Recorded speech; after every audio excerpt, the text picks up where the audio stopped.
I'll record from OBS as well. Then I can upload later because it might still be streaming. It says it's broadcasting even though I don't see anything.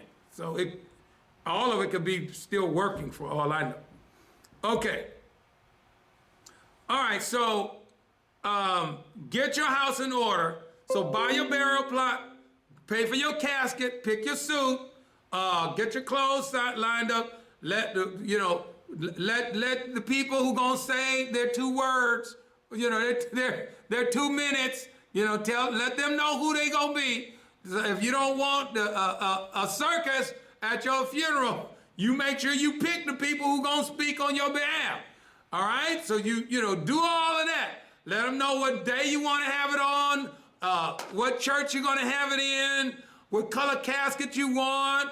Get your house in order. Now, so this certainly ties back to the, okay, it's spooling, I see it. Okay, thank you, Cheryl. All right, so ties back to the grief component that we had been doing and finished last week. All right, and when he is told by the prophet, you're going to die and not live, Isaiah didn't make statements that didn't come true. He's not one of those prophets that when he said something, you say, I ain't got to worry about him because he ain't never right. He said, it ain't going to rain. And then I go out in my swim trunks and it comes down cats and dogs, raining cats and dogs. Or it says, okay, it's going to rain today, and you take an umbrella and overcoat and all that, and you get out there, and the sun is beating down on your head. No, when Isaiah says something is coming, you can put that in the bank. Okay? So what he is saying here is, get your house in order, because you are about to go take the long nap. Verse 2. Then Hezekiah turned his face toward the wall and prayed unto the Lord. Now, when you look at a wall, you're looking at nothing. It doesn't say he looked at a photograph, doesn't say he looked at a picture, doesn't say he looked at a vase, it doesn't say he looked at a potted plant near the wall. It says he turned his face to the wall to look at nothing. And when you're looking at nothing, it reminds you of who you are in comparison to the Most High God. We are nothing in comparison to He who is everything. And it says, not only did he look at the wall, but he prayed unto the Lord. See, when you get all the distractions out of the way, you can reach God, right? See, it's hard to reach God when you got something in your ear playing, some Marvin Gaye or something playing in your ear, Sly and the Family Stone, playing, in the background. You trying to reach God. You can't do it because the Stylistics and the Temptations are making all that noise. Bobby Blue Bland, you can't reach him. Beyonce, you can't reach him when you got all this stuff going on. But when you shut everything out and start talking to God, I guarantee you'll reach him. Selah.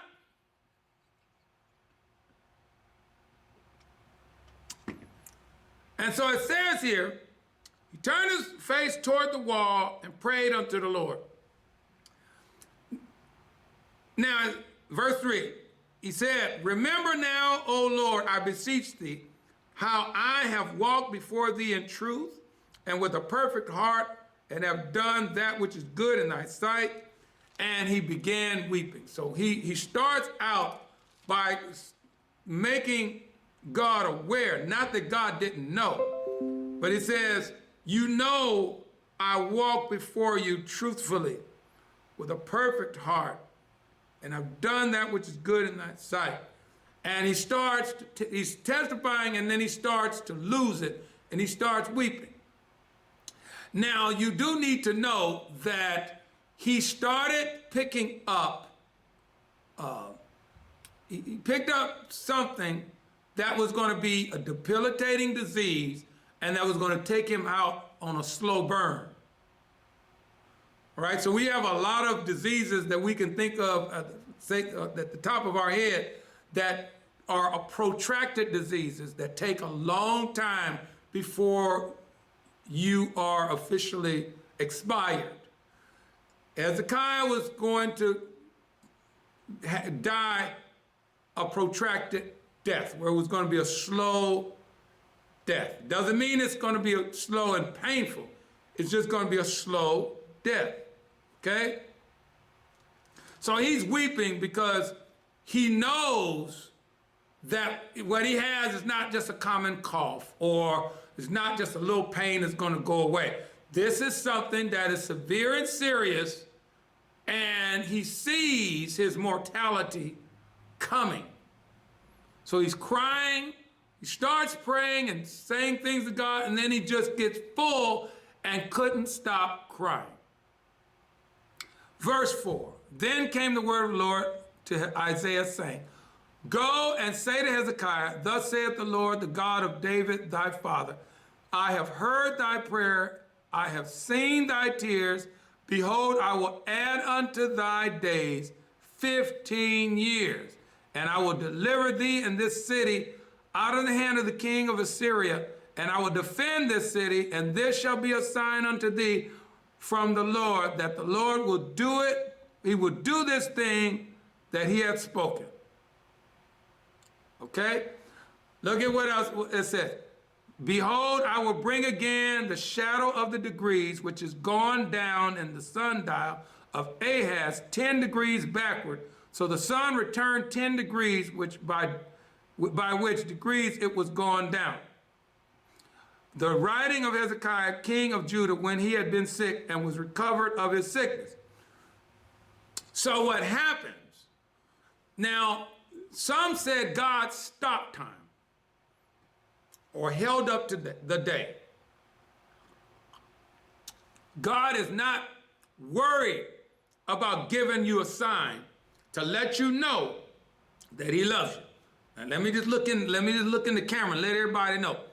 God loves you. You see my eyes? Look at me. Look at me.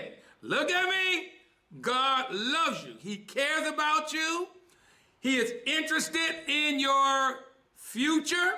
He knows the thoughts that he thinks towards you. He has thoughts of good, not of evil, to give your future and an expected end. And he knows how to give you the right message and the right sign. Now, when he says, I'm going to let you, this is how you know that I've given you the 15 years, is I'm going to move the sundial back. Okay? All right. That's what it says. I will bring again the shadow of the degrees, which is going down in the sundial of Ahaz, 10 degrees backwards, so the sun returned 10 degrees, by which degrees it was gone down. All right, so the only way that God can move a sundial's shadow is to turn back time. And the only way he was able to do that, now I'm not trying to limit God, but I'm going to show you, most of us know about Superman. If you know about Superman, all you need to do is just wave your hand. Yeah, I know, no, you don't got to try to type in nothing. Just say, yeah, I know Superman. Yeah, I know. Yeah, and when he was trying to turn back time, what he would do is fly around the globe, and the earth that was spinning would slow, and then it would stop, and then it would start going back in the opposite direction.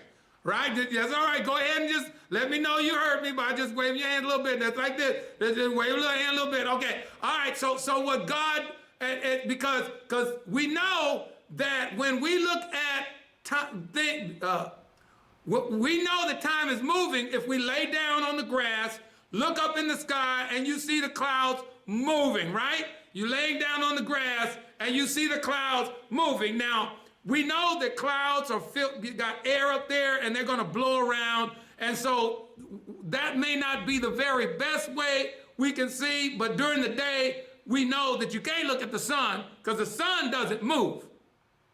Now, if you can still see the moon, right, but that's moving as well. Just like the earth is moving around the sun, the moon is moving as well. So that's not a good barometer. But if you wait until it is evening and you can see a clear sky, you look up in the stars, right? Those seem to be more fixed. And if you lay down in the grass at night and you're looking up, you're going to see those stars shifting, which means that the earth is spinning. In order for us to appreciate what's happening, God moves the earth backwards. And here's the thing that most people forget. He doesn't reset the clock after he moved it backwards. He moved it backwards, and time was different from that moment on. Selah! So don't ever think that you're too small, that you're not smart enough, you're not cute enough, you're not educated enough, you're not rich enough, that God won't show you a sign. He will move the earth backwards to show you how much he cares about you. Selah!